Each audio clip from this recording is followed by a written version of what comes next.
Hi guys, Weyn here, or Doodorant. This time I have a miniature script thing, so hopefully I won't be going, what did I have to say again? So anyways, we're back here in my laboratory thing, / garage, and wait, what do I have to discuss first? Okay, first let's...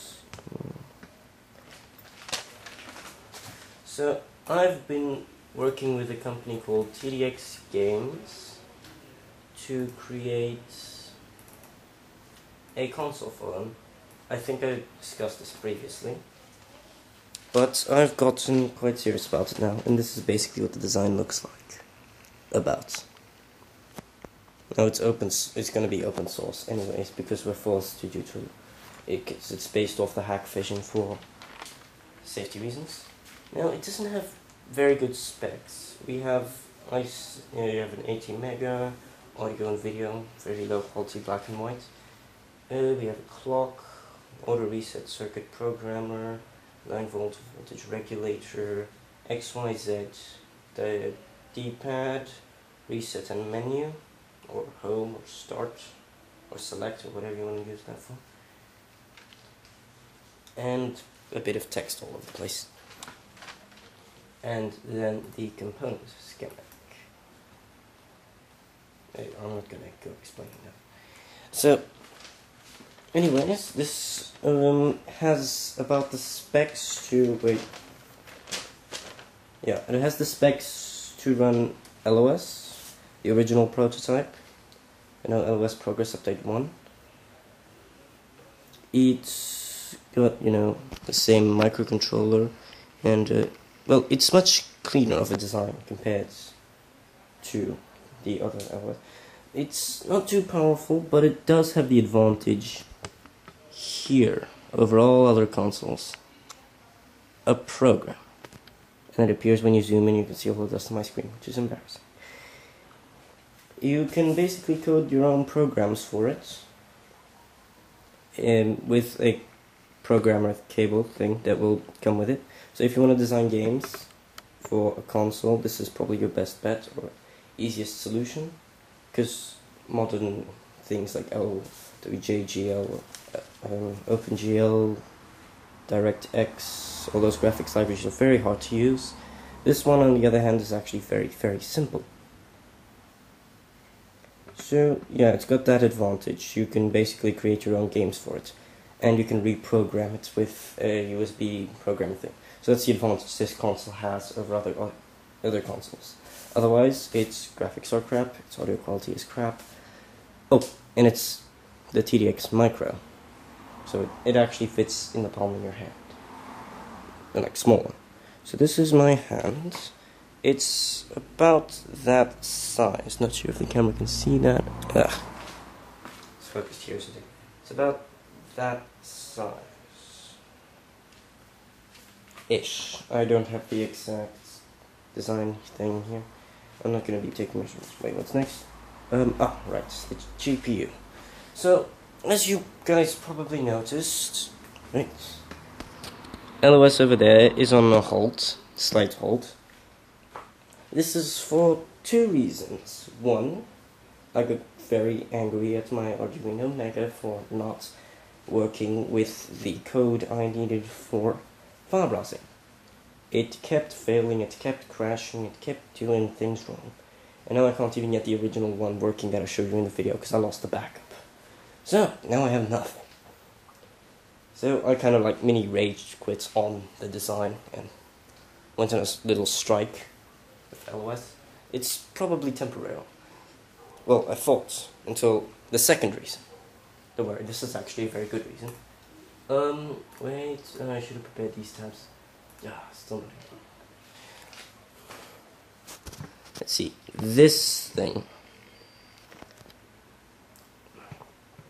Now, this is a GPU, a graphics processor, that I found. It's about $50, but look at the specs.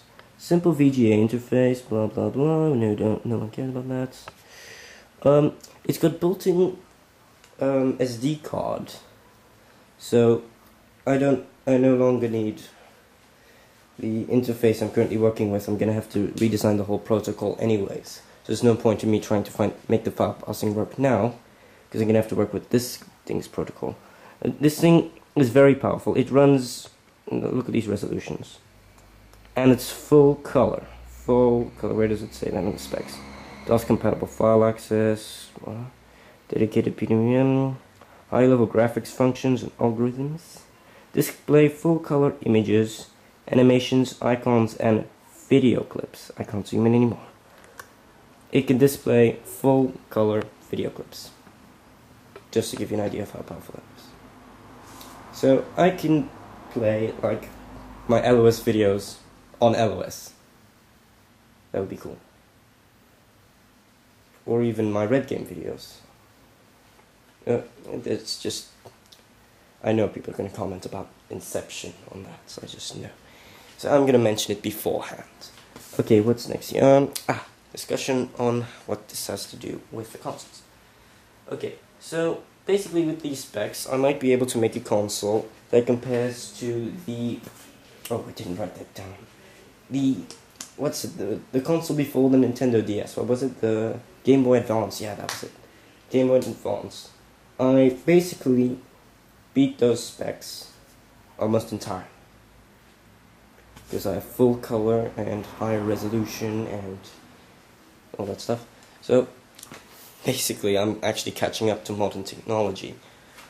Of course I still need to buy this and play around with it, but I looked at the 121 page manual. Yes, 121 page manual. It really is that long.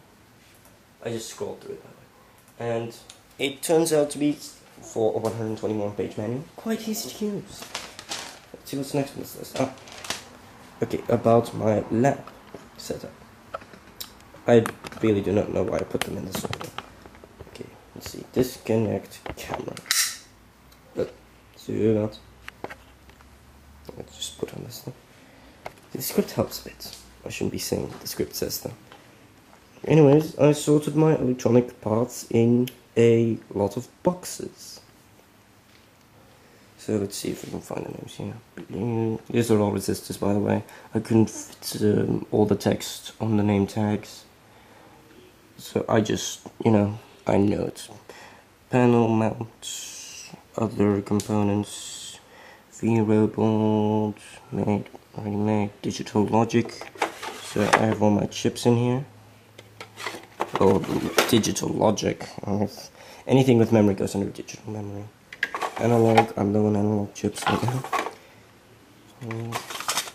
My capacitor sorted.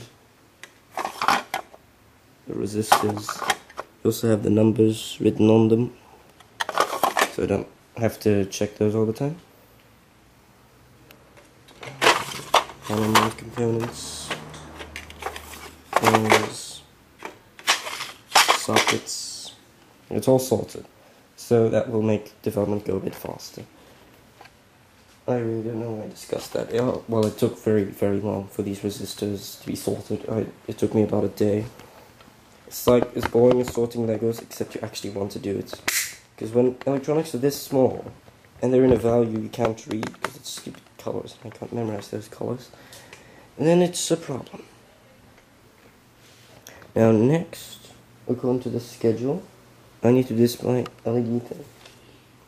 That's literally what it says, LED thing. So, here it is.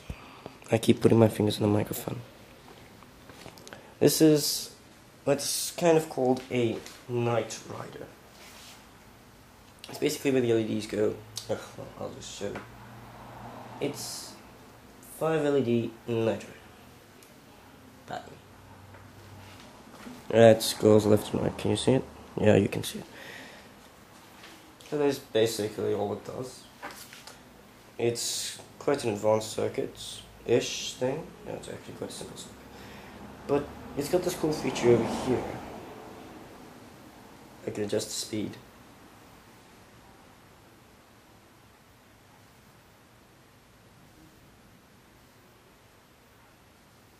Till it's so fast it basically looks like all the lamps are on. But they're actually not.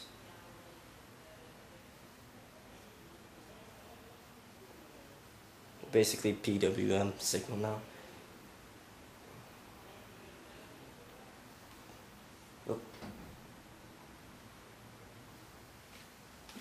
So yeah, that's all it does. Just go left and right, and when that happens, it stops.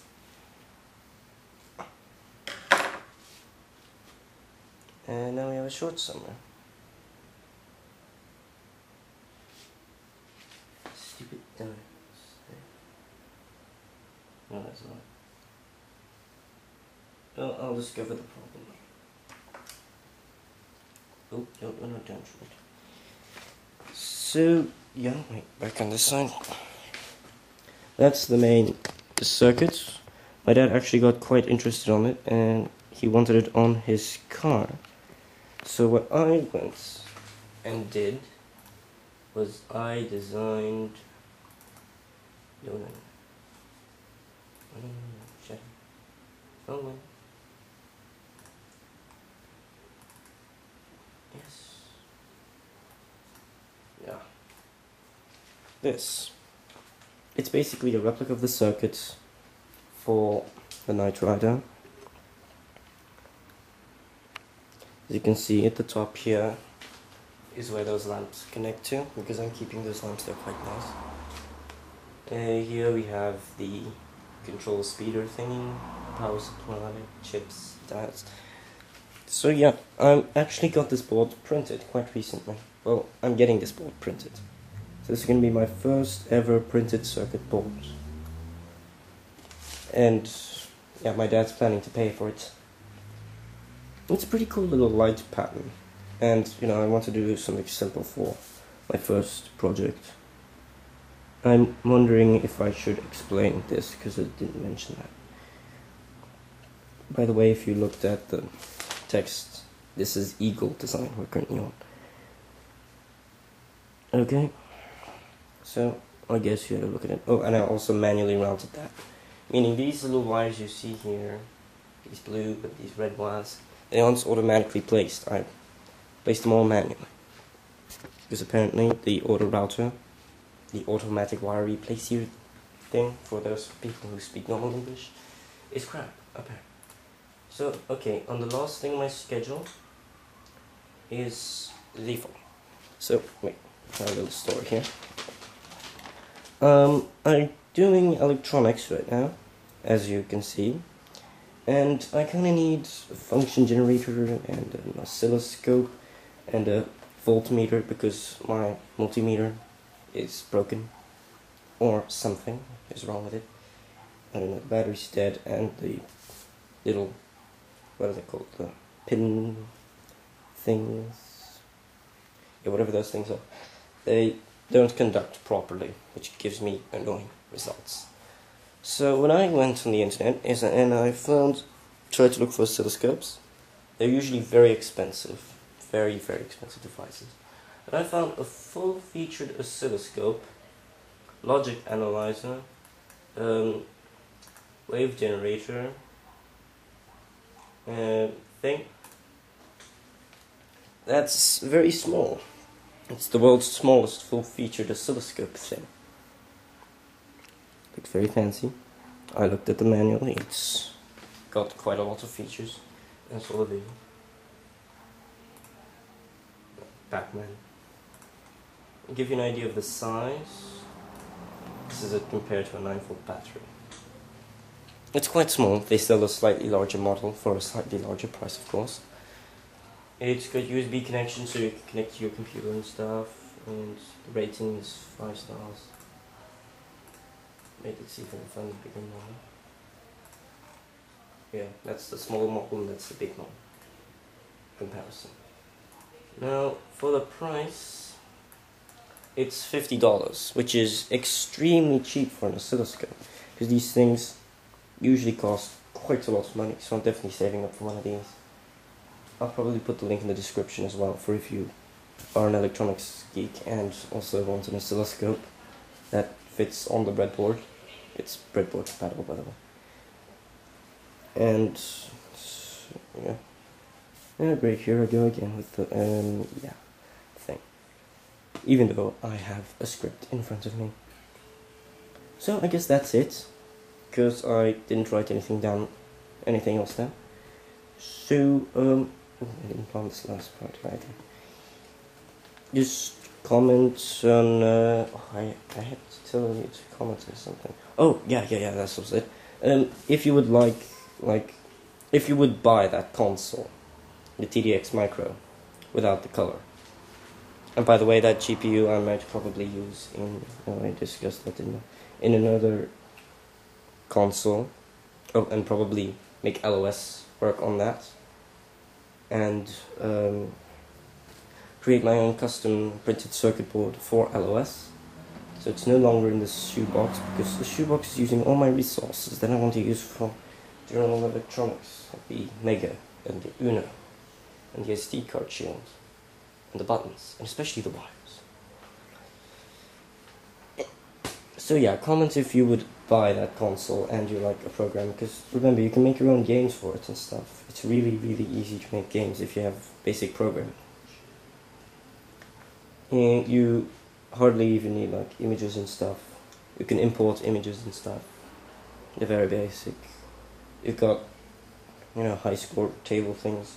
It's capable of playing Tetris, Space Invaders, possibly a scaled down version of Zelda, or an old version of Zelda, if you code Zelda for it. Oh yeah, and comment on generally anything else in the video.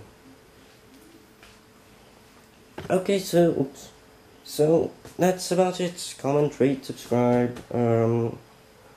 like, tell your friends. That's a new one. Tell your friends about it. And enjoy, I guess. Bye.